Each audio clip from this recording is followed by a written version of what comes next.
भावनाओं, लालच, रिश्तों और दबाव से भरा हुआ है। कहानी में हर किरदार अपनी तरफ शिवाय को शादी के लिए मनाने की कोशिश कर रहा है।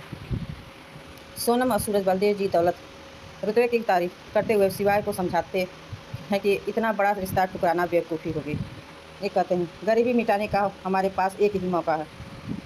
इससे साफ दिखता है कि उनका मकसद सिर्फ आधा शिवाय प्यार नहीं बल्कि फ़ायदा भी है।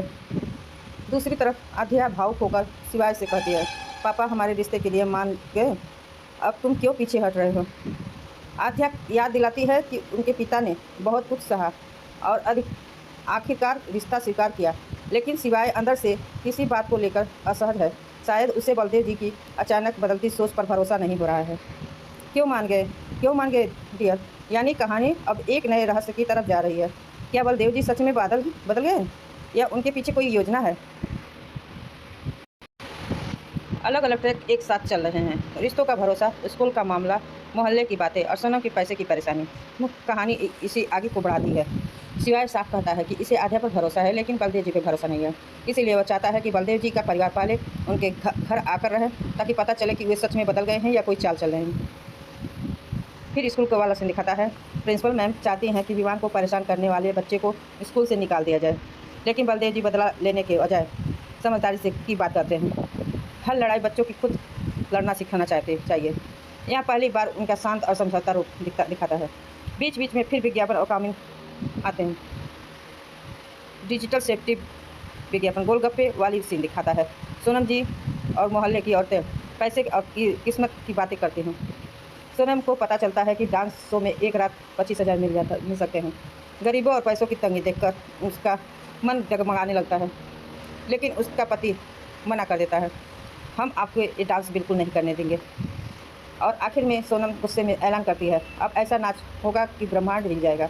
यानी आगे कहानी की सोनम कोई बड़ा कदम उठाने वाली है, शायद पैसे कमाने का खुद की साबित करने की ही है। अलग अलग ट्रैक साथ चल रहे हैं। एक तरफ राजनीतिक बलदेव जी की गिरती पकड़, दूसरी तरफ सिवाय आध्या की शादी को लेकर परिवार की चले। मंत्री जी बलदेव जी से मिलने आते हैं और बहाना दे देते हैं। कैबिनेट मीटिंग कंट्रोवर्सी की जाती है। असली बात यह निकलती है कि उन्होंने बलदेव जी को बड़ा प्रोजेक्ट पर अब दूसरे नेता छोटे लाल गुप्ता को दे दिया। इसमें साफ दिखाता है बलदेव जी की राजनीतिक ताकत कम हो रही है। लोग उनसे दूरी बनाने लगे क्योंकि उनका नाम विवादों में आ चुका है। लेकिन बलदेव जी भी ताना मारते हुए कहते हैं, क्या पता वो पद आपका कल हो या ना हो। यानी दोनों के बीच छुपी राजनीतिक दुश्मनी शुरू हो चुकी है। फिर कहानी वापस फैमिली ड्रामे पर आती है। सोनम पूरे परिवार का सामना बांधने लगती है।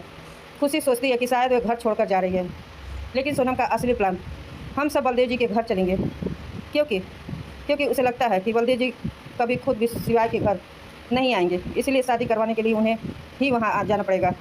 सोनम बहुत चालाकी से परिवार को मनाने की कोशिश करती है ताकि शिवाय और आध्या की शादी किसी की तरह हो जाए। पूरी तरह ड्रामेटिक टकराव और इमोशन पावर गेम से भरा हुआ है। बलदेव जी शिवाय की चुनौती स्वीकार करके खुद उसके घर आ जाते हैं। एक ताना मारते हुए कहते हैं, तुमने सोचा हम डर जाएंगे, लेकिन हम खुद तुम्हारे दरवाजे पर खड़े हैं। फिर भी वे अपने आने की परिवर्तन प्रकृति की नहीं, यानी वे दिखाना चाहते हैं कि आप तो बदल चुके हैं। सबसे बड़ा ट्विस्ट, इतिहास की पहली बार लड़की का पिता शादी से पहले खुद बेटी के घर वाले ससुराल में रहने आता है, लेकिन उनकी बातों में अभी भी अहंकार राजनीतिक झलकती है। होने वाले दामाद की जी स्वागत नहीं करेंगे। इसके बाद मीडिया पहुंच जाती है। मीडिया और खबर बनती है कि आगरा के मशहूर बिल्डर बलदेव सिंह चौहान अपनी बेटी के साथ इस छोटे घर में क्यों रहने आए हैं। इसमें कहानी क्या नया तनाव पैदा होता है। क्या बलदेव जी सच में बदल गए या कैमरा समाज के सामने अपनी छवि को सुधार रहे हैं, और क्या शिवाय का परिवार इस दबाव में संभाल पाएगा।